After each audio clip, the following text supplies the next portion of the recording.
Good night, fellow punchers. The clock on the wall is 11:05 on Tuesday night. Normally, after coming back from Linnaban, which is the local name for the racetrack in Roscommon, it would be on a Monday night, but it's always the Tuesday after Galway. A bookie told me one time playing poker in the Sporting Emporium in Dublin that his favourite two meetings of the year was the Tuesday after Galway in Roscommon and the Wednesday in Sligo. That he was slagging that the rural culchies punters didn't know how to win, and if they won money in Galway, they always gave it back. So they got a few pound back this evening, the bookies.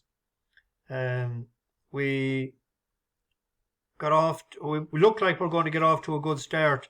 Down there for dancing, jumped very, very well all through. Slick, nimble, and I don't know what happened at the third last.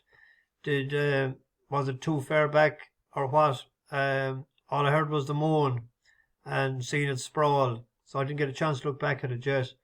11-4 into 15-8. It was won by an outsider who had a chance, according to a couple of books I just met before the off, to back to the 25-1, on his, that it was a bit fizzy in the parade ring in Downpatrick. I didn't even see that race. We had Roost looked like it was going to win as well today. It traded evens in running. I thought, well, Simon Walker on board knew what he had under him, thought he had a lot, found nothing. Was it a non-stayer? It was the first time at mile 6. I wonder whether they bring it back to a fast run, mile 4. We didn't lose anything. We got our money back. Max Stairs heavily gambled on 4s into favourite as well, and went off like at sprint pace. Cannot understand it. It was an outsider. Why did he let it off? He was never going to stick that pace. He stuck it far longer than I thought he would. I thought he'd fold up before the turn. And Hypersonic Missile in Roscommon was clinically abnormal and lame after the race.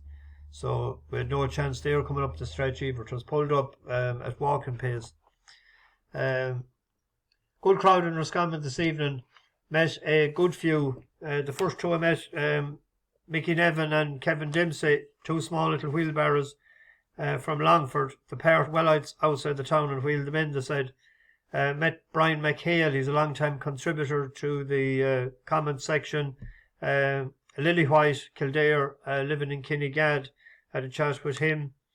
I mentioned the other day that I forgot to get the name of a herding choker, Galwegian, on the way into Galway the other day. It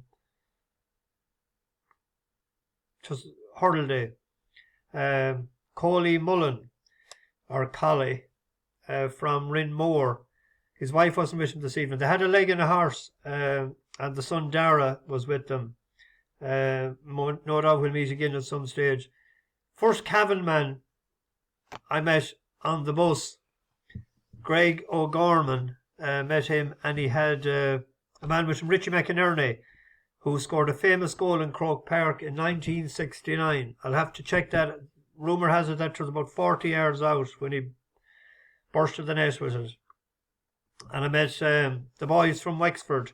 They were up, they had a bumper horse running, King Kong something. Had won a pint, running the colours of Porrick Byrne, and his buddies with him, Colm Osborne and Max Hart. Max was very excited, I think, as his first venture into ownership. Only a young lad. He was excited. He wanted to get into the ring faster than the other books, so off they went. It went out in front, but it probably will need a further, longer trip. Tried to stretch them, come around the turn, but tired. So I wish them well with that horse. Porrick is following the channel a good while. Best of luck to them. Tomorrow, the reason I'm a bit later than normal, I wasn't out that late. I was back 9:30. Before I go, there was a question asked. Blame the squirrel. Ninja Squirrel, is it? He asked me for three horses. My famous or favourite three horses. National Hunt and Flat. That's what delayed me, because one led to another, and oh Jesus! I mean, you could ask me for 40 or 50 or 100. I'm a long time watching them, but I'll do that before I finish. We'll go on to tomorrow. Not Great Fair.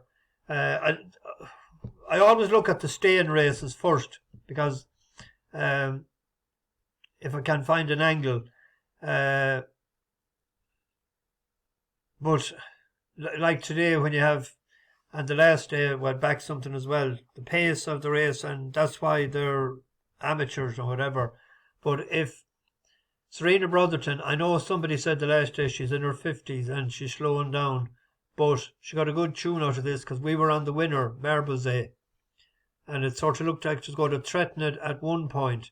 But the reason I put it up is because it was 5 or 6 lengths back to the next horse, Cuban Cigar.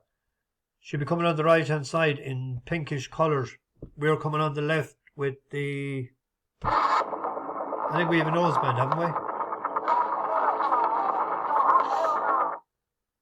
Second place, Marbuzet, as now the race begins to develop towards the grandstand side. Into third is Mrs. Leader. Lindwall is staying on right over towards the far side rail, and now they've got a furlong and a half to go, and it is Marbuzet who's now the latest leader. Marbuzet has gone on to Lindwall, who now gives chase in second. Cuban Cigar is in third, and Held Sir Joseph Swan is in fourth. A half furlong from the line. Marbuzet on the near side. The lead is nearly a length, racing up towards the line, and it is Marbuzet. Yeah, she was better in the saddle a few years ago, without a doubt. There was no movement in the knees there yet, but everyone when they're younger is better in the saddle, aren't they? 3-1 shot there. There's a staying race in Kempton, and Warmonger is the most likely winner. But I think there's an angle in it. We might have there's a horse there. It was 12s earlier. It's into 8s now. I was looking at it without the favourite. Let Warmonger win it if he wants. Fred's Mate. That was 6-1 a while ago there, without the favourite. The reason is it's a 3-year-old. And the 3-year-old, there are only 2 3-year-olds in the field, and they're getting a big pull in the weights. Weight for age allowance. Warmonger hasn't raced on that sort of surface. It's a big, long, striding horse. But Fred's Mate, Charlie Johnson, they're the only 2 3-year-olds. This ran all right in Wolverhampton at a mile 6. It was only beaten 4 lengths. Now, it wasn't off the yard. Keep an eye on it here if you can, because you want to be straining your neck big time to see it out the left-hand side of the screen as you look at it. Legend and Albadina in the green hoops is forced to run wide but begins to stay on. Yet. 2 furlongs left to run. Easy Dancer kicks and goes for home and has a length advantage. Here on the outside, Almadina is staying on in the white and red. Starshine Legend. Then behind this in the black and yellow is Nancy P. A furlong left to run. Easy Dancer still has the lead by 2. Under pressure is Starshine Legend. Under pressure is Almadina, but Easy Dancer in the colours of Bunny Roberts is going to run away with this and win it well.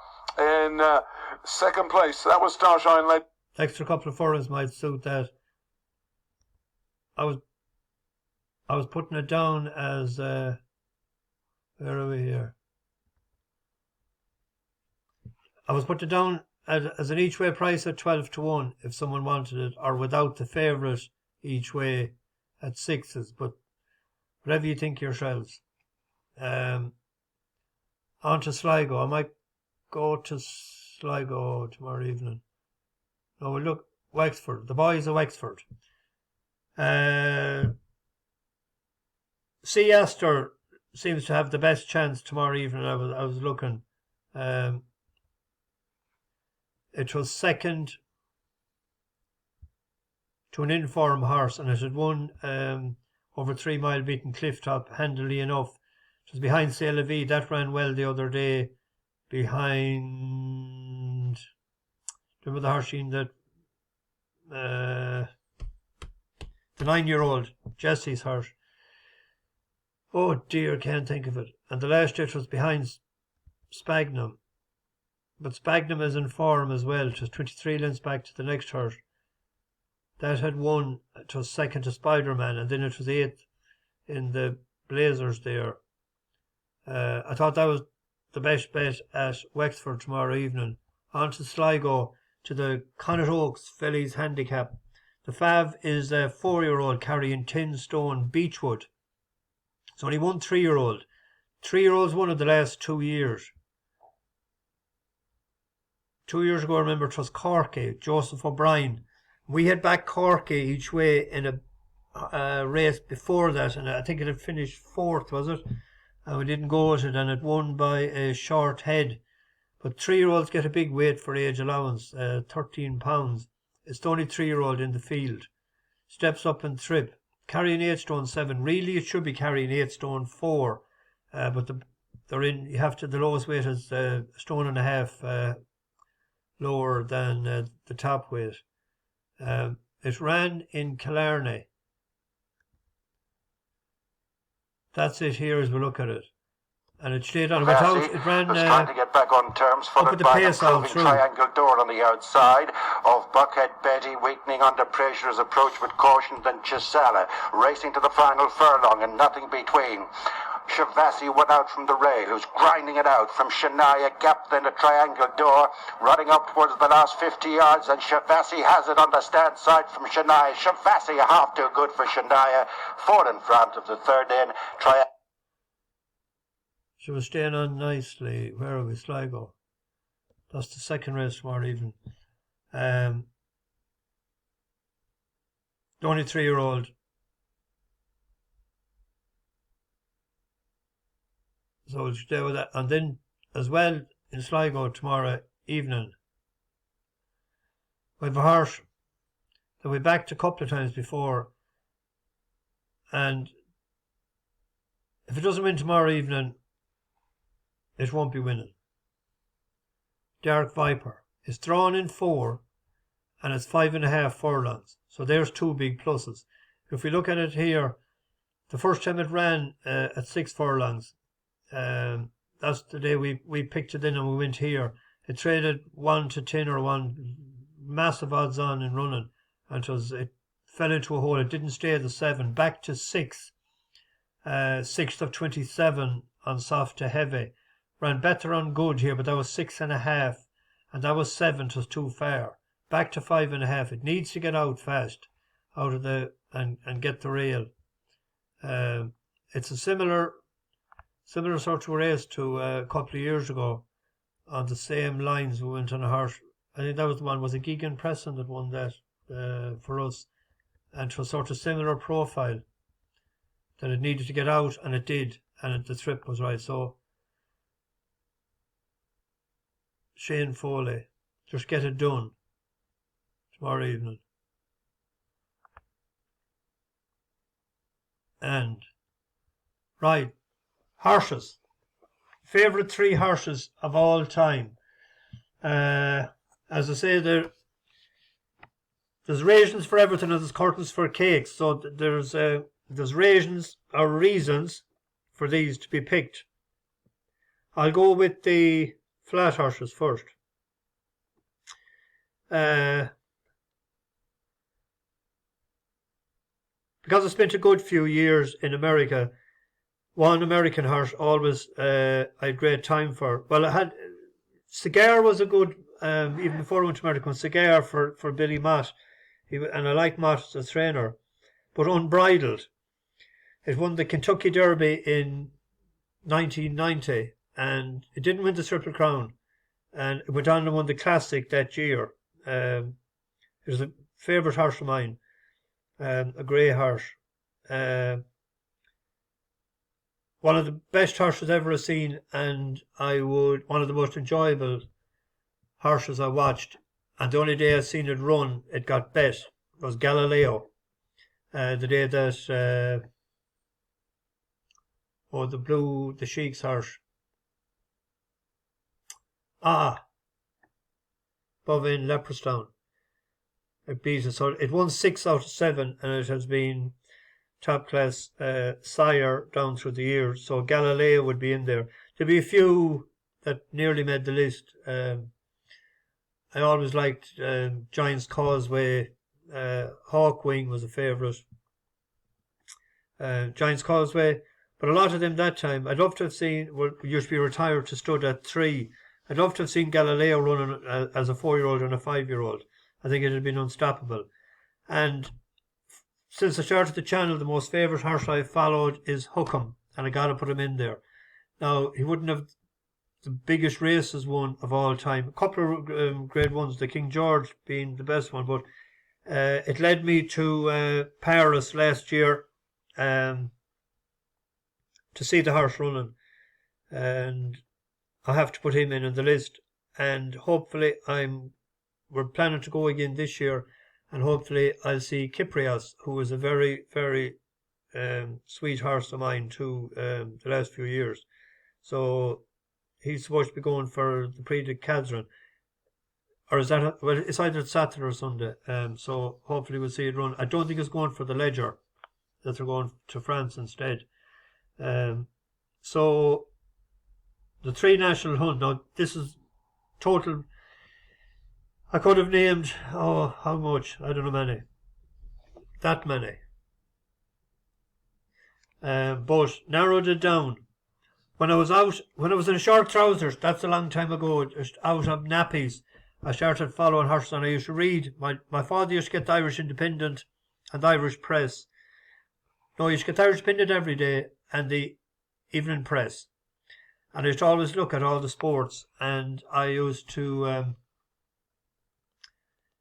read Con Houlihan every evening, the few evenings a week, when I was 5, 6, 7 years of age. And the racing, I used to always read racing. Years ago, Captain Keane was a favourite for years. But when there was a horse that, it was in the Red Room era, but I was L'Escargot. L'Escargot, it won the Gold Cup in 70 and 71. I was very, very small. But it was Peter O'Sullivan's commentary as well. L'Escargot! Tommy Carberry, Dan Moore. I won the Grand National in 75. I was having a bet by then, Christmas or Grand National Day. My late parents used to have a bet. That was the only day of the year they'd back horses. And I would be tagging along that time in the smoke-filled small little rooms with a man standing up on the box, and so much has changed, I'll tell you, since them days. One that brings back great memories as well, they got to put in, is Denoli. Tom Foley and Dan O'Neill. That won the Son of Lions in 1994, and I flew from Chicago here into London. I got a train from London to Cheltenham. Who did I share a taxi with from the train station to the racetrack with? Con Houlihan. And there was no such thing as taking selfies around at that time. And I had seen him a couple of times having a pint in Mulligan's and Poolbeg Street in Dublin. But I didn't bother him, and we just talked in very regular day terms. I never let on I knew him or said anything about his career or job or anything. Probably regretted it after that I didn't mention something. But anyway, I shared a train journey to the Galway race a number of years ago from Dublin with Michael D. Higgins. He was across the other side.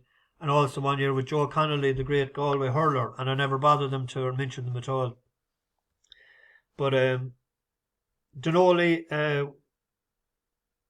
went on to win the Gold Cup then in February, the Irish Gold Cup in 1997, and I was there that day, cheered him home. Won a couple of entry hurls as well. In between, that'd be the 2.5 mile race. So, and I have to put in Cotto Star, probably the most legendary horse probably that I saw 2 miles, 2.5, 3 miles, 3 miles 2, 5 King Georges, 2 Gold Cups, 2 Tingle Creeks, 2 Champion Chases, done it all. And probably would have won more if it came along good horse at the time, the likes of Dinman, Imperial Commander. So there's my tuppence halfpenny worth, as they say. So I'll be interested to see what people think in the comments. Anyone going to Sligo, I'll see you there tomorrow evening, hopefully. And Bash the Bookies over and out.